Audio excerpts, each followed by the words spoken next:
Hadirin dimohon berdiri. Yang mulia, Majelis Hakim Konstitusi memasuki ruang persidangan.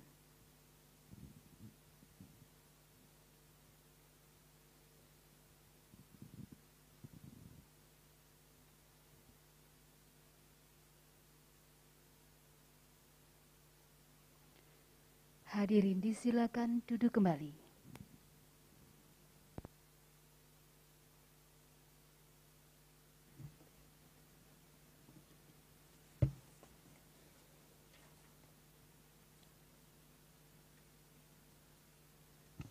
Pemohon, kita mulai ya. Baik, Yang Mulia. Sidang permohonan perkara nomor 67/PU/Datar 21 Romawi/2023 dibuka dan dinyatakan terbuka untuk umum. Assalamualaikum warahmatullahi wabarakatuh. Salam, Om Swastiastu, Namo Buddhaya, salam kebajikan. Pemohon silakan memperkenalkan diri. Baik, nama saya Leonardo Sihaan, usia saya 23 tahun, Yang Mulia. Oke.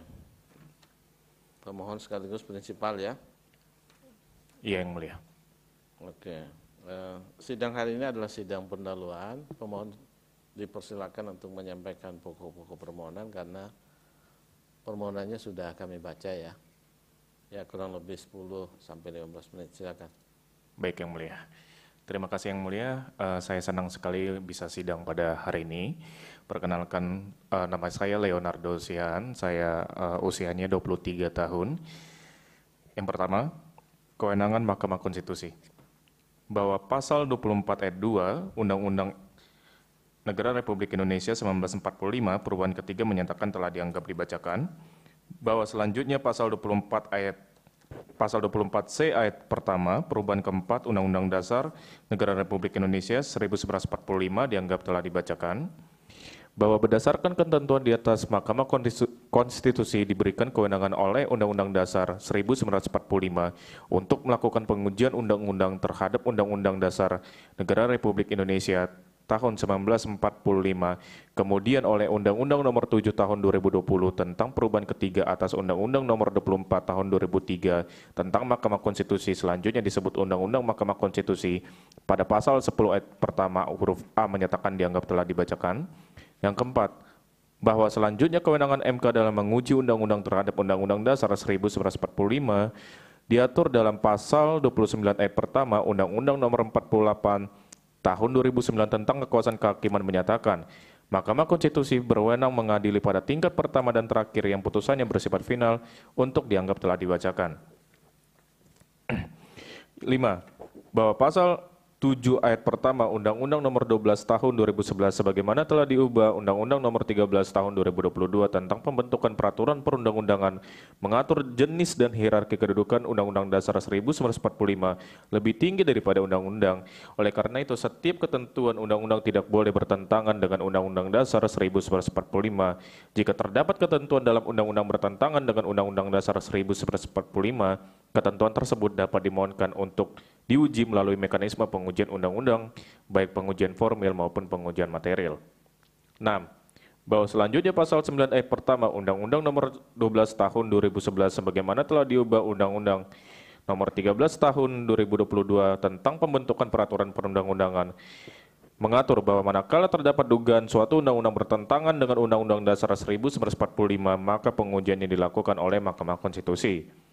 Bahwa permohonan pemohon pengujian Undang-Undang Pasal 4 huruf A Undang-Undang Nomor 7 Tahun 2021 tentang harmonisasi peraturan perpajakan Lembaran Negara Republik Indonesia tahun 2021 Nomor 246 tambahan Lembaran Negara Republik Indonesia Nomor 6736 bertentangan dengan Undang-Undang Dasar 1945. 8. Oleh karena pemohon memohon untuk melakukan pengujian undang-undang terhadap Undang-Undang Dasar 1945, maka Mahkamah Konstitusi berwenang untuk menerima, memeriksa, dan mengadili permohonan aku.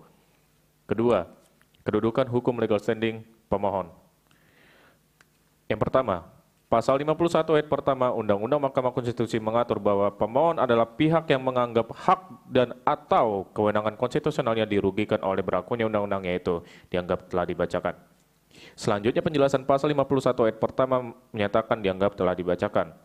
Kemudian berdasarkan pasal 4 ayat 2 Peraturan Mahkamah Konstitusi nomor 2 tahun 2021 tentang tata cara beracara dalam perkara pengujian undang-undang dianggap telah dibacakan. 4. Bahwa untuk memenuhi syarat kedudukan hukum sebagaimana dimaksud dalam pasal 51 ayat pertama Undang-Undang Mahkamah Konstitusi, pemohon menerangkan bahwa pemohon merupakan perorangan warga negara Indonesia dibuktikan dengan identitas KTP bukti P1 yang hak-hak konstitusionalnya secara penalaran yang wajar potensial akan terlanggar dengan keberadaan pasal dalam perkara akuo. Yang kelima, pemohon sebagaimana perorangan warga negara Indonesia memiliki hak-hak konstitusional yang diatur dalam Undang-Undang Dasar 1945, yang kemudian hak-hak tersebut berpotensi tercederai dengan keberlakuan pasal yang pengujiannya dimohonkan oleh pemohon. Hak-hak konstitusional yang diberikan oleh Undang-Undang Dasar 1945 kepada pemohon kemudian dijadikan sebagai bentuk uji. Pasal-pasal tersebut adalah sebagai berikut. Pasal 28D ayat pertama Undang-Undang Dasar 1945, isinya dianggap telah dibacakan. Bahwa pemohon memiliki alasan yang menjadi dasar ialah adanya kerugian yang mungkin akan timbul kemudian hari atau disebut kerugian konstitusional potensial sesuai dengan jaminan berdasarkan bab 3 pajak penghasilan pasal 4 ayat 2 huruf C. Mohon maaf yang mulia, sebetulnya itu Undang-Undang HPP, nanti saya perbaiki. Yang isinya penggantian atau imbalan berkenaan dengan pekerjaan atau jasa diterima atau diperoleh termasuk gaji, upah, tunjangan, honorium, komisi, bonus, gratifikasi, uang pensiun atau imbalan dalam bentuk lainnya termasuk natural dan atau kenikmatan kecuali ditentukan lain dalam undang-undang. Yang mulia yang majelis hakim yang saya hormati, bahwa sebetulnya di dalam pasal 4 yang pertama ini huruf A yang saya perkarakan adalah di dalam penjelasannya, yaitu terdapat yang dimaksud dengan imbalan dalam bentuk natura atau imbalan dalam bentuk barang selain uang, sedangkan imbalan dalam bentuk kenikmatan adalah imbalan dalam bentuk hak atas pemanfaatan suatu fasilitas dan atau pelayanan. Jadi yang saya perkarakan yang mulia termasuk salah satu fasilitas yang dikenakan objek pajak adalah fasilitas berobat, fasilitas kesehatan. Sebetulnya yang mulia bahwa fasilitas kesehatan atau biaya perobatan itu sudah diasuransikan oleh perusahaan. Dulunya masalah fasilitas kesehatan atau biaya perobatan ini merupakan tanggungan oleh perusahaan dan karyawan tidak bisa untuk membayar masalah ini sebagai objek pajak dan bukan dikategorikan objek pajak. Itu ada diatur, saya bacakan yang mulia.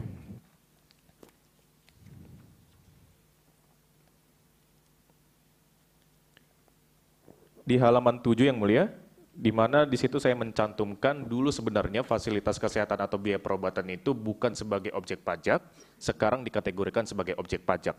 Ada di dalam peraturannya di halaman 7 pada poin 3 dan poin 4 surat edaran Direktur Jenderal Pajak nomor SE 03/PJ 23 1984, saya bacakan bunyinya. Pada poin 3, jadi apabila karyawan dan atau karyawati mendapatkan perawatan kesehatan dari sejumlah atau dari suatu rumah sakit dan rumah sakit tersebut menerima pembayaran langsung dari pemberi kerja, maka balas jasa yang diterima pegawai, karyawan atau karyawati tersebut merupakan nikmatan yang bukan objek pajak penghasilan. Balas jasa tersebut tidak diterima atau diperoleh dalam bentuk uang tunai atau pegawai, karyawan atau karyawati, melainkan diterima dalam bentuk kenikmatan. Pembayaran uang tunai tidak pernah diterima atau diperoleh oleh pegawai, karyawan, atau karyawati. Jadi yang mulia bahwa sebetulnya masalah fasilitas kesehatan atau biaya perobatan itu sudah dikategorikan sebagai objek penghasilan, pajak penghasilan. Jadi untuk masalah ini karyawanlah yang menanggung membayar objek pajak tersebut dan dikenakan pajak penghasilan. Maka yang menjadi suatu ironis adalah ini tentu berhubungan dengan pemohon, yang dimana gaji dari karyawan tersebut atau gaji nanti dari pemohon akan terkuras karena bayar pajak seperti ini, seperti itu yang mulia. Maka sebetulnya seperti dalam surat edaran Direktorat Jenderal Pajak tersebut, sebetulnya bahwa fasilitas kesehatan dan biaya perobatan itu merupakan hak dari pekerja, hak kenikmatan dari pekerja, tetapi sekarang dijadikan sebagai objek pajak. Bahayanya di situ. yang dulu sebetulnya bukan sebagai objek pajak, sekarang dikenakan sebagai objek pajak. Bayangkan saja yang mulia, misalnya contoh, saya memiliki gaji 2 juta. Kemudian itu pun belum dipotong lagi dengan objek karena ada masalah fasilitas kesehatan atau biaya perobatan. Tentu potongan itu akan merugikan pemohon sendiri. Yang tadinya 2 juta mungkin jadi 1 juta. Tentu sangat ironis sekali, merebut dan merenggut hak-hak dari karyawan seperti itu yang mulia. Tentu ini juga ada hubungannya dengan saya yang mulia, seperti itu. Saya lanjut bacakan yang mulia. Bahwa sebetulnya kenapa sih masalah fasilitas kesehatan atau biaya berobatan itu dikenakan sebagai objek pajak, padahal dulunya bukan sebagai objek pajak, ada alasannya tersendiri yang mulia. Saya di sini melampirkan, sebentar yang mulia, di halaman 8. Di mana dalam halaman 8 di situ tertera surat Direktorat Jenderal Pajak nomor S33-PJ-PJ03 2022. Di situ sangat jelas sekali pada poin 3 huruf A-nya yang sudah saya lampirkan dalam bukti P5 dinyatakan bahwa fasilitas kesehatan atau biaya perobatan itu merupakan termasuk salah satu kategori objek pajak penghasilan. Menurut saya ini sangat tidak nyambung sekali yang mulia. Itu berupa fasilitas kesehatan, tapi entah kenapa dimasukkan ke dalam objek pajak penghasilan. Kita tahu sendiri objek pajak penghasilan itu seperti apa. Dan kalau untuk berhubungan atau dihubungkan dengan fasilitas kesehatan atau biaya perobatan ini sebenarnya tidak nyambung. Seperti itu yang mulia. Saya juga tidak mengerti kenapa pemerintah memasukkan fasilitas kesehatan biaya perobatan ini dimasukkan ke dalam kategori objek pajak. Kemudian yang mulia saya akan membaca peraturan yang baru banget diterbitkan oleh pemerintah. Saya akan bacakan di sini, nanti saya akan masukkan di dalam permohonan perbaikan. Izinkan yang mulia.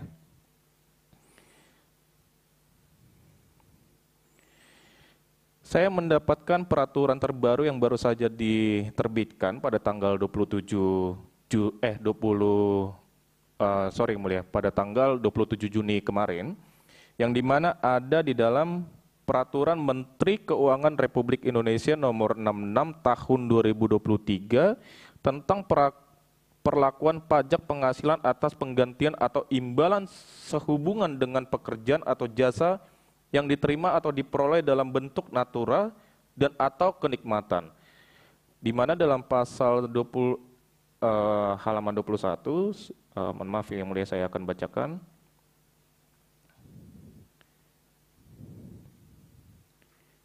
Di dalam halaman 21 ini, di dalam Permenkyu ini yang baru saja diterbitkan, di situ sangat jelas ada beberapa bagian yang dikecualikan dalam suatu objek pajak atau natura atau kenikmatan. Yang pertama itu pada poin 4, fasilitas pelayanan kesehatan dan pengobatan dari pemberian kerja. Tetapi batasannya di situ hanya berupa kecelakaan saja yang dapat dikecualikan. Nah, ini menjadi suatu ironis. Artinya peraturan Kemenkyu ini yang baru saja diterbitkan, fasilitas kesehatan atau biaya perobatan yang dapat dikecualikan adalah apabila karyawan tersebut mengalami suatu kecelakaan saat bekerja. Itu dikecualikan dari objek pajak. Itu juga dikecualikan dari objek pajak penghasilan. Tetapi misalnya kalau ada karyawannya yang sakit atau misalnya lagi butuh perobatan, itu dikategorikan sebagai objek pajak. Dan siapa yang menanggung? Bukan perusahaan yang menanggung, tapi karyawannya yang menanggung. Nah, ini menjadi suatu ironis. Itu merupakan hak dan kenikmatan dari karyawan yang sudah diberikan oleh perusahaan, tetapi yang menanggung itu semua adalah karyawan, bukan perusahaan. Sangat ironis sekali. Izinkan yang mulia saya langsung baca petitum. Untuk masalah petitum sendiri nanti saya akan perbaiki. Memang saya menyadari bahwa petitum saya masih salah. Nanti saya akan perbaiki yang mulia. Iya, silakan. Petitum. Petitum bahwa dari seluruh dalil-dalil yang diuraikan di atas dan bukti-bukti terlampir dengan ini pemohon memohon kepada Yang Mulia Majelis Hakim Mahkamah Konstitusi untuk kiranya berkenan memberikan putusan sebagai berikut. Yang pertama, mengabulkan permohonan pemohon untuk seluruhnya. Yang kedua, menyatakan penjelasan pasal 4 ayat pertama huruf A Undang-Undang Republik Indonesia nomor 7 tahun 2021 tentang harmonisasi peraturan perpajakan lembaga negara Republik Indonesia tahun 2021 nomor 246 tambahan lembaga negara Republik Indonesia nomor 636. Yang dimaksud dengan imbalan dalam bentuk natura adalah imbalan dalam bentuk barang selain uang, sedangkan imbalan dalam bentuk kenikmatan adalah imbalan dalam bentuk hak atas pemanfaatan suatu fasilitas dan atau pelayanan bertentangan dengan Undang-Undang Dasar dan tidak mempunyai kekuatan hukum mengikat. Yang ketiga, menyatakan pasal 4 ayat pertama huruf A Undang-Undang Republik Indonesia nomor 7 tahun 2021 tentang harmonisasi peraturan perpajakan Lembaran Negara Republik Indonesia tahun 2021 nomor 246 tambahan Lembaran Negara Republik Indonesia nomor 6736 terhadap penjelasan yang dimaksud dengan imbalan dalam bentuk natura atau imbalan dalam bentuk barang selain uang, sedangkan imbalan dalam bentuk kenikmatan adalah imbalan dalam bentuk hak atas pemanfaatan suatu fasilitas dan atau pelayanan bertentangan secara bersyarat dengan Undang-Undang Dasar Negara Republik Indonesia dan tidak mempunyai kekuatan hukum mengikat sepanjang tidak dimaknai. Yang dimaksud dengan imbalan dalam bentuk natura adalah imbalan dalam bentuk barang selain uang, sedangkan imbalan dalam bentuk kenikmatan adalah imbalan dalam bentuk hak atas pemanfaatan suatu fasilitas dan atau pelayanan kecuali fasilitas kesehatan dan berobat pegawai disediakan pemberi kerja. Di antaranya berbentuk biaya perobatan pegawai dibayar oleh pemberi kerja langsung ke rumah sakit. Yang keempat, pemerintah pemuatan putusan ini dalam berita Negara Republik Indonesia sebagaimana mestinya atau apabila Majelis Hakim Mahkamah Konstitusi berpendapat lain mohon putusan seadil-adilnya. Terima kasih yang mulia. Baik, terima kasih pemohon telah membacakan pokok-pokok permohonan. Selanjutnya kita akan mendengar nasihat dari hakim panel ya. Saya kira saudara pemohon sudah sering beracara sehingga sudah tahu ada kewajiban hakim panel untuk memberikan nasihat. Untuk itu yang pertama saya beri kesempatan pada yang mulia Prof. Guntur.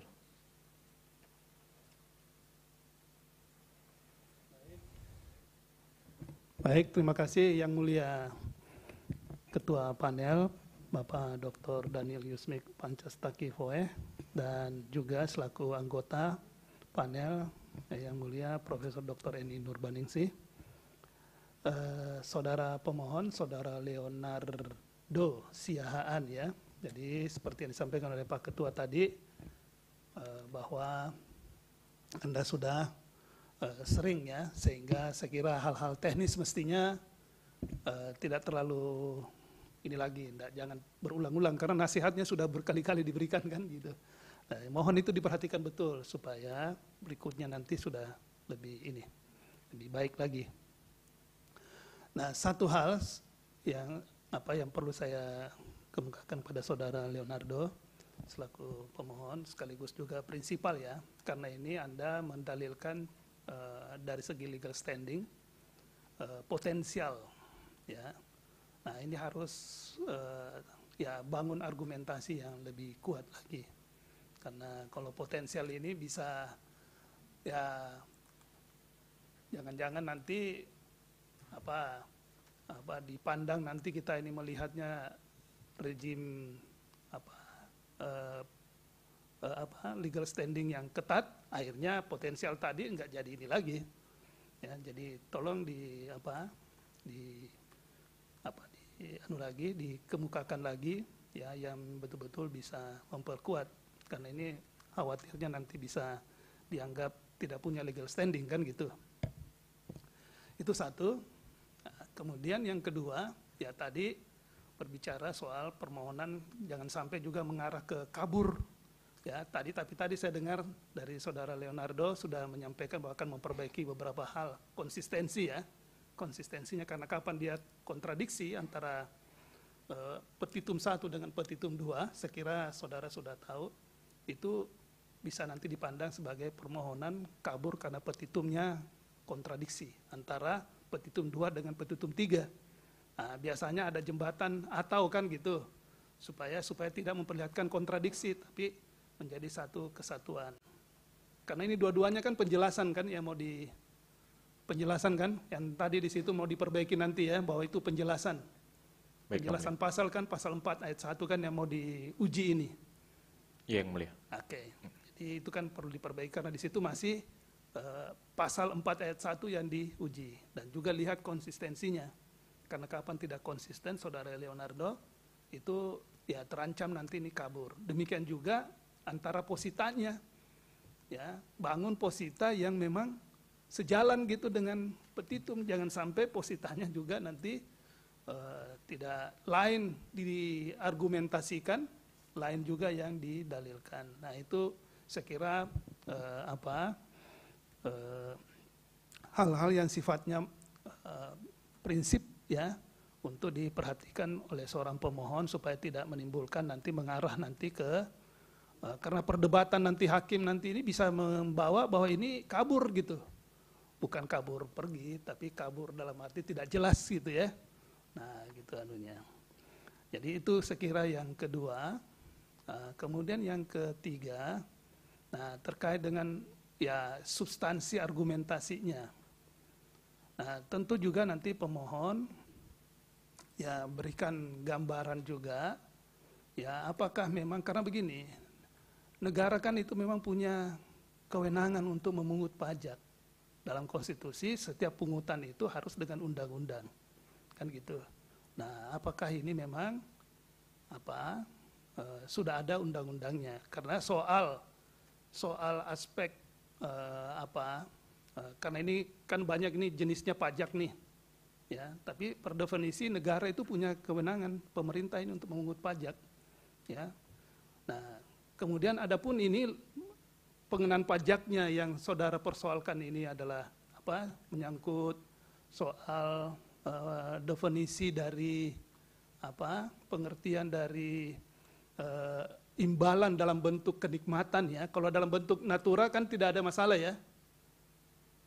Karena sini kan dua nih, imbalan dalam bentuk natura dan imbalan dalam bentuk kenikmatan. Yang Anda persoalkan adalah kalau saya melihat konsistensi ya, petitum 2 dan petitum 3 yang dimaksud dalam bentuk natura itu tidak ada perubahan yang saudara lakukan ya.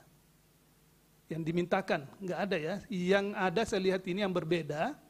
Sedangkan imbalan dalam bentuk kenikmatan. Nah, di situ Anda memasukkan kata kecuali, kan begitu.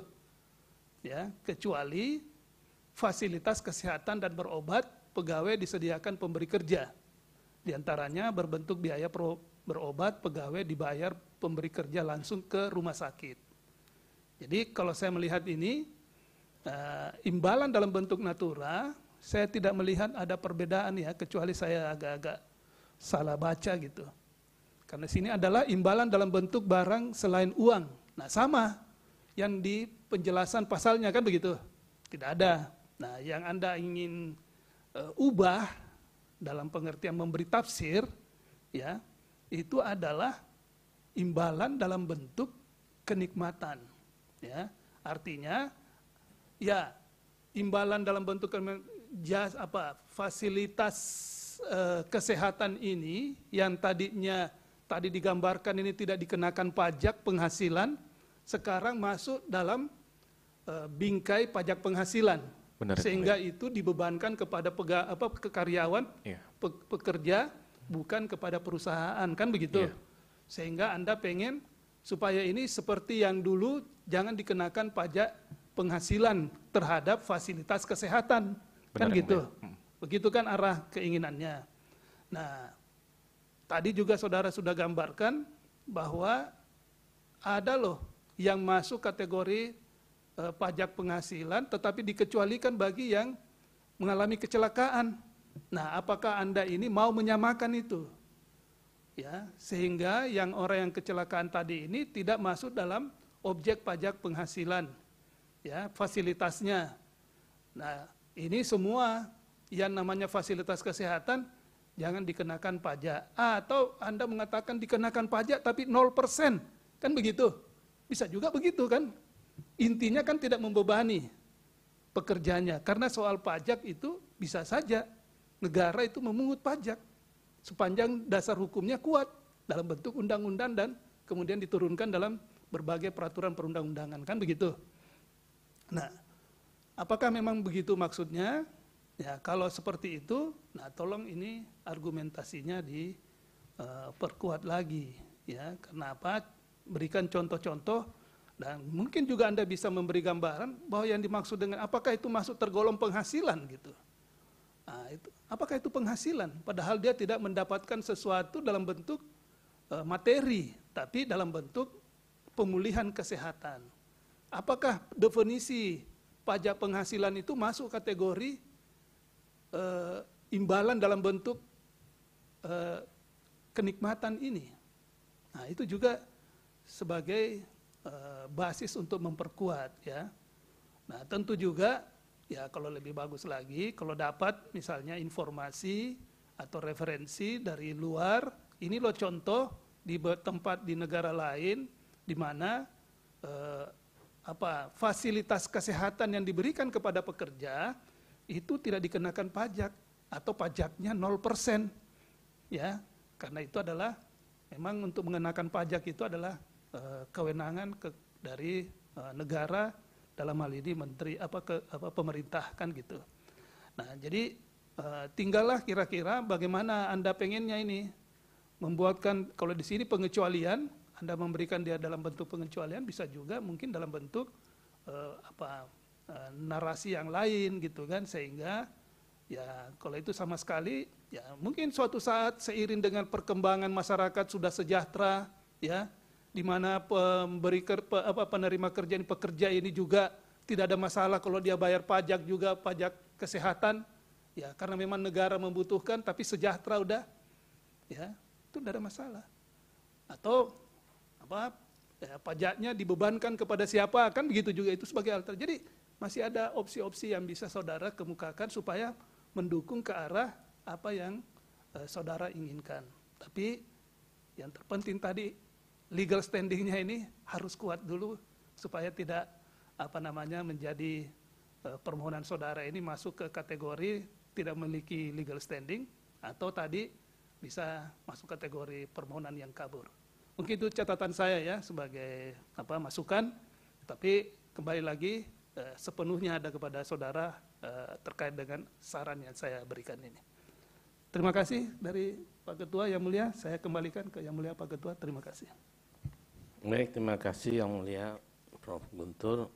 Selanjutnya nasihat akan disampaikan oleh Yang Mulia Prof. Eni. Silakan. Baik, terima kasih Pak Ketua Panel dan Yang Mulia Prof. Guntur. Saudara Leonardo, ya, sudah sering ketemu nih ya. Jadi kalau dia dari sisi matematika sudah oke lah, sistematikanya maksudnya ya. Sekarang dari sisi isi. Saya ingin menegaskan, saudara sudah baca Undang-Undang HPP ini? Sudah baca lengkap? Saya enggak baca lengkap, tapi saya hanya baca dalam pasal 4 aja seperti 4 itu. aja ya. Jadi saya harus garis bawahi dulu ya, bahwa undang-undang ini adalah undang-undang yang dibentuk dengan model Omnibus Law. Ya. Oleh karena itu, cara menulis undang-undang seperti ini itu harus hati-hati. Saudara lihat putusan-putusan MK yang sudah ada dalam rangka menegaskan cara mengutipnya gimana gitu ya. Kalau saudara sebutkan sebagai sebuah perihal, objek tadi adalah pasal 4 ayat 1 huruf A, Undang-Undang nomor 7 2021, pasal 4 ayat 1 huruf A itu ada di mana-mana itu. Ya, benar kan? Nah, itu saudara coba. Ya, ini ada misalnya contoh di dalam PP 5 2023, ini saya juga bawa printnya ini ya, depannya. Dia menyebutkan seperti ini. Contohnya yaitu ketentuan pasal sekian dalam pasal sekian angka sekian undang-undang yang dirujuk. Oleh karena itu dalam kaitan ini nanti saudara nulisnya adalah ya ini pasal 4 ayat 1 huruf A itu adanya dalam pasal 3 angka 1. Nah, ini dalam Undang-Undang Pajak Penghasilan yang diubah melalui Undang-Undang nomor 7 2021. Saudara tambahkan ya, Undang-Undang Pajak Penghasilan supaya mudah mencarinya. Karena kalau dilihat dari Undang-Undang HPP itu ada 4 undang-undang yang diubah. Nah, ini kalau kemudian mencarinya susah, ya kan yang baca bukan saudara saja kan? Yang baca ini kan publik yang sangat interest kepada persoalan ini. Jadi saudara cara menuliskannya juga harus membuat orang lain mudah mengerti gitu. Ya, itu jadi satu catatan saya, cara menulisnya ini harus segera diperbaiki ya. Karena ini berkaitan dengan Undang-Undang Pajak Penghasilan. Ini ada di halaman berapa nih, 35 dari undang-undang yang saya bawa ini, ya. Jadi itu udah paham ya. Jadi pasal 4 ayat 1 huruf A, ya, dalam pasal 3 angka 1, ya, Undang-Undang Pajak Penghasilan telah diubah melalui Undang-Undang 7/2021, Undang-Undang HPP, gitu ya. Itu satu. Kemudian yang kedua harus saudara pertegas. Yang saudara maksudkan di sini adalah pengujian terhadap penjelasan, ya, betul kan? Nah, penjelasan pun harus saudara pertegas. Penjelasan itu penjelasan yang mana yang saudara mau uji? Karena penjelasannya panjang sekali, ya. Saudara sebutkan penjelasan bagian mana yang saudara mau uji di situ, ya. Kemudian yang berikutnya, ini saya kebetulan panel yang pernah berkaitan dengan perkara ini, ya, sebagai panel perkara ini di perkara nomor 30 tahun 2023. Saudara kenal dengan pemohonnya Heriansa itu, buruh itu? Saya Saudara berkonsultasi. kuasa pemohonannya? Bukan yang mulia. Bukan. Nah, sebetulnya saya tertarik untuk menguji ini karena berhubungan dengan saya. Karena Ya. saya mengetahui ada bernama Pak Heriansa, jadi saya melakukan diskusi seperti itu. Ya baik, ini saya mau memperjelas sekarang ya. Ya. Perkara nomor 38 2023 saya kebetulan panelnya, ingat betul di sini saya memberikan nasihat panjang lebar soal itu, ya. Salah satunya adalah berkaitan dengan apa yang dia mohonkan ini memang kan tidak jelas yang dia mohonkan di situ apa, sehingga kemudian perkaranya ditarik. Ya, yang dia persoalkan tuh isunya sama dengan yang sudah persoalkan ini. Isunya persis sama seperti itu. Hanya di sini ditarik. Oleh karena itu, saudara perlu juga nanti menguraikan kaitannya dengan pasal 60 Undang-Undang MK dan pasal 78 PMK, ya. Ini ada perbedaannya seperti apa, walaupun ini bentuknya ketetapan, harus saudara uraikan lebih mudah gitu ya, untuk melihat perbedaan dengan yang sudah ada itu. Kemudian yang berikutnya adalah hak konstitusional yang dirugikan ini saudara belum munculkan, ya. Oleh karena itu syarat-syarat kerugian hak konstitusional itu perlu saudara elaborasi. Saudara kan hanya menyebutkan syarat-syarat kerugian hak konstitusional ada 5 syarat. Tetapi bagaimana elaborasinya itu belum ada, ya. Saudara elaborasi syarat-syarat kerugian hak konstitusional itu. Mulai dari yang pertama saudara menguraikan kualifikasi saudara sebagai pemohon. Ini adalah perseorangan, kan begitu.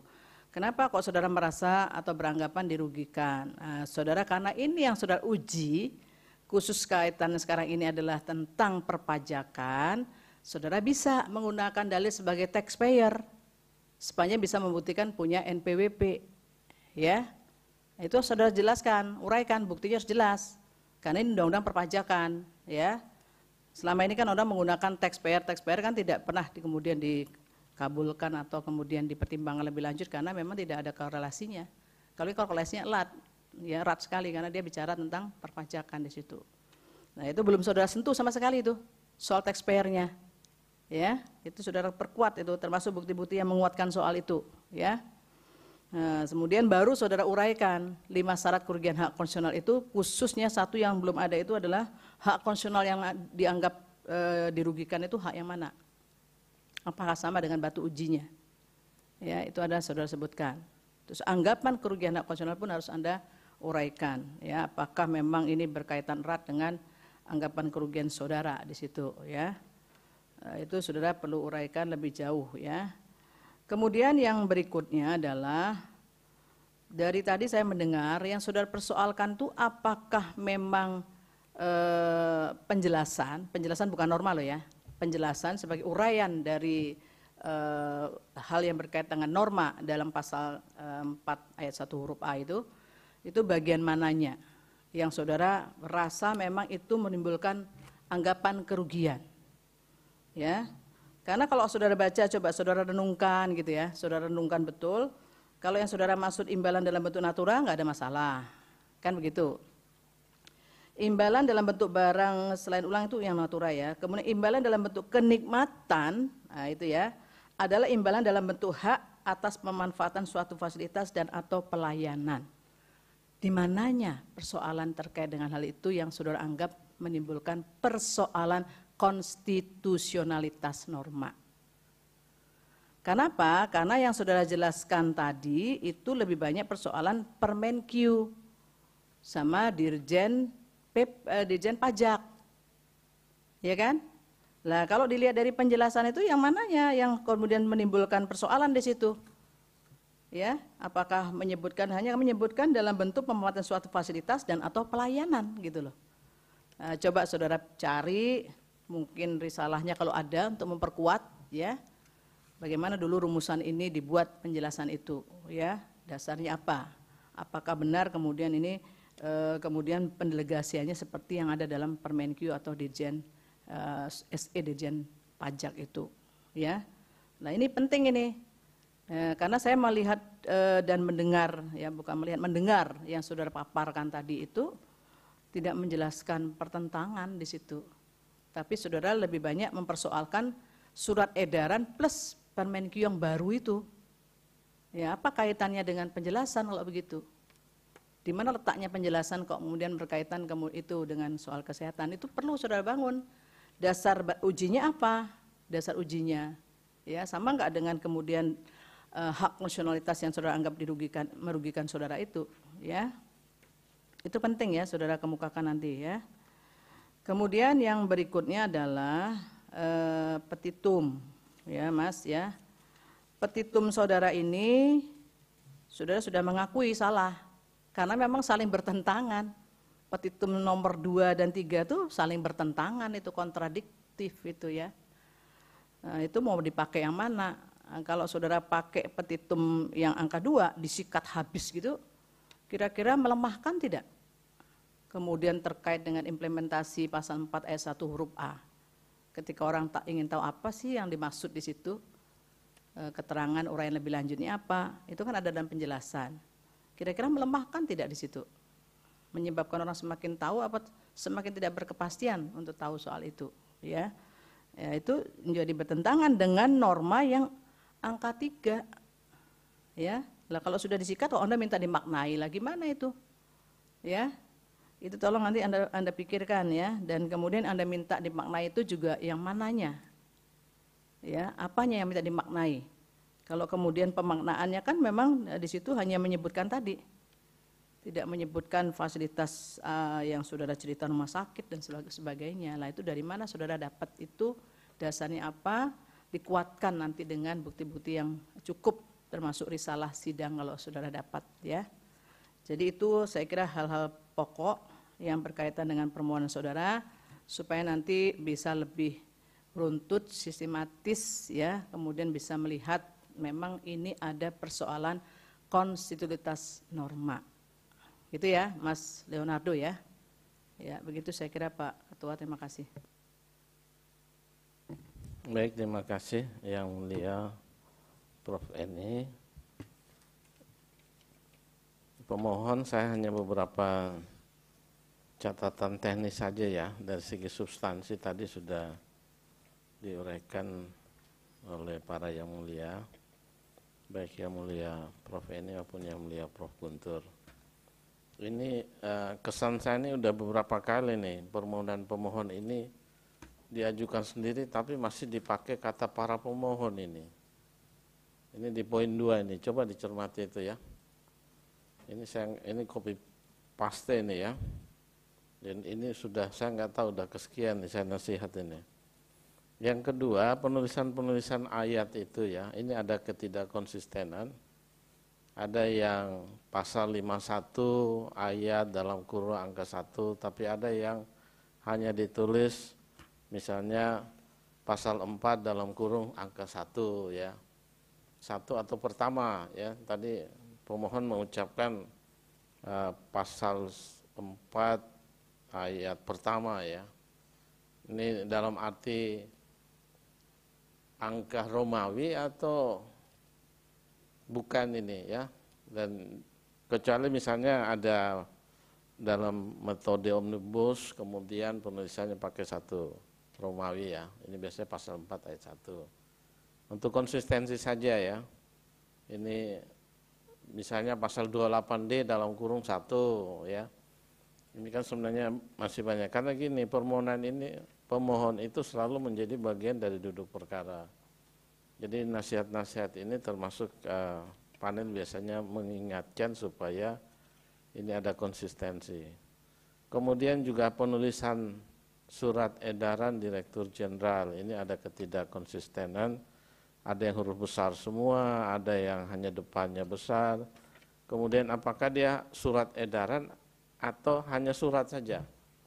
Kalau di halaman 7 misalnya itu surat Dirjen ya, tapi sebelumnya adalah surat edaran. Apakah memang hanya surat? Kalau memang surat tidak masalah. Tapi kalau memang itu adalah surat edaran supaya nanti disesuaikan, kemudian penulisannya juga harus disamakan. Atau misalnya gini, ini ada peraturan Mahkamah Konstitusi. Di sini misalnya di halaman 4 ya, itu PMK-nya besar ya, tapi justru di halaman 3-nya itu peraturan Mahkamah Konstitusi PMK-nya kecil-kecil tuh ya. Ini soal konsistensi saja. Termasuk dengan PMK nomor 2 tahun 2021 tentang, ya itu juga penulisannya nanti disesuaikan ya. Karena ada yang huruf besar, ada yang kecil dan sebagainya. Kemudian tadi sudah diingatkan Yang Mulia Prof. Eni terkait dengan penulisan, ada metode omnibus ini yang ada kekhususan penulisannya ya.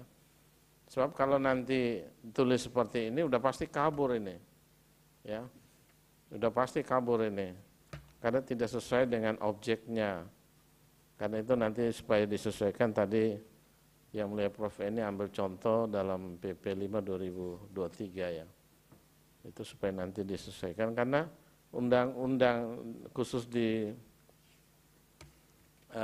undang-undang ini kan dia merubah beberapa undang-undang terkait dengan perpajakan ya, harmonisasi peraturan perpajakan ini, sehingga rujukan pasal dan penjelasan itu harus menyebut undang-undangnya ya, supaya lebih jelas nanti karena sejumlah undang-undang, kalau misalnya dari sekian undang-undang hanya kebetulan pasal dan atau penjelasannya hanya satu, yang lain tidak ada, tidak masalah ya. Tapi kalau nanti ini juga terkait dengan undang-undang yang terkait dengan pajak yang lain, itu tentu akan menjadi persoalan. Nah, soal uraian kerugian konstitusional itu nanti tolong diperkuat.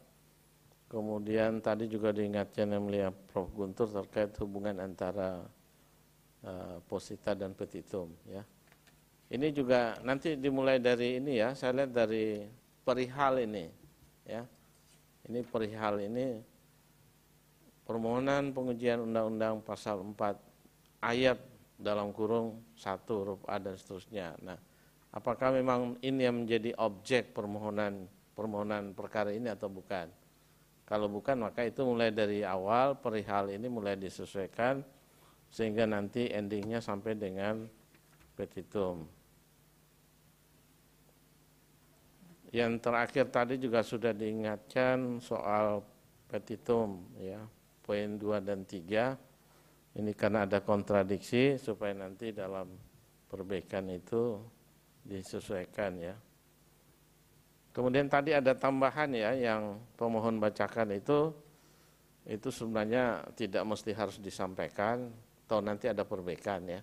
Nanti perbaikan silakan dimasukkan. Tapi karena tadi sudah dibacakan, kebetulan sedikit, kalau banyak kan agak sulit nanti, supaya nanti perbaikannya itu ada hal-hal yang ingin ditambahkan silakan, termasuk memperkuat argumentasi dalam positanya. Saya kira itu pemohon, apa ada hal yang mau disampaikan? Izin Yang Mulia, saya mau bertanya lagi supaya tidak keliru. Ya, kalau untuk penulisan Omnibus Law tadi pasal 4 bagian 3.1 seperti itu Yang Mulia. Omnibus Law. Coba nanti Yang Mulia Prof. Eni akan tambahkan, silakan. Nanti saudara dengar lagi rekaman, ya rekamannya. Jadi sebetulnya banyak sekali putusan-putusan MK yang sudah mempertegas. Ya awalnya memang sulit untuk memahami cara menulisnya itu. Kemudian ada beberapa putusan MK yang mempertegas soal itu, ya. Jadi pertama itu adalah disebutkan pasal 4 ayat 1 huruf A dalam angka 3 dalam pasal 3 angka 1 Undang-Undang Pajak Penghasilan yang diubah dengan Undang-Undang HPP itu. Ada tambahan, ada modifikasi dibandingkan yang PP yang disebutkan tadi, PP 25 itu. Ya, ada modifikasi untuk memudahkan cara mendapatkannya langsung gitu loh. Karena ada 4 undang-undang kan di situ. Jadi cara menemukan langsung itu mudah sekali kalau udah menyebutkan Undang-Undang Pajak Penghasilan gitu. Ditambahkan itu. Di PP 25 tahun 2023 tadi ya? Itu hanya contoh, Oh, saya bilang contohnya. contoh Oke, oke. saja. Baik Yang Mulia. Contoh di bagian menimbang, itu contoh ya. Baik Yang Mulia. Baik, PP 5 apa 25 Yang Mulia? PP 5 ya? 5 2023 atau? Oke. Itu tadi Yang Mulia Prof ini angkat contoh supaya nanti permohonan ini bisa disesuaikan ya. Ada lagi yang mau disampaikan? Itu saja Yang Mulia. Baik, cukup ya. Untuk perbaikannya diserahkan baik hard maupun soft copy-nya itu paling lama hari Senin 24 Juli 2023 jam 10 ya. Jam 10. Sidang selanjutnya akan ditentukan kemudian oleh mahkamah dan akan diberitahukan kepada pemohon melalui kepanitraan. Saya kira jelas ya. Jelas Yang Mulia. Baik, Yang Mulia ada tambahan? Yang Mulia. Baik, dari panel juga sudah cukup. Sidang hari ini selesai dan sidang ditutup. Hadirin dimohon berdiri. Yang Mulia, Majelis Hakim Konstitusi meninggalkan ruang persidangan.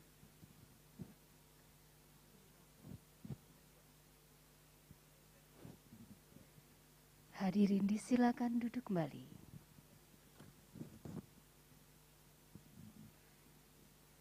Hadirin yang kami hormati, demikianlah persidangan untuk perkara nomor 67 PUU 21 Romawi 2023 telah selesai. Terima kasih, selamat siang.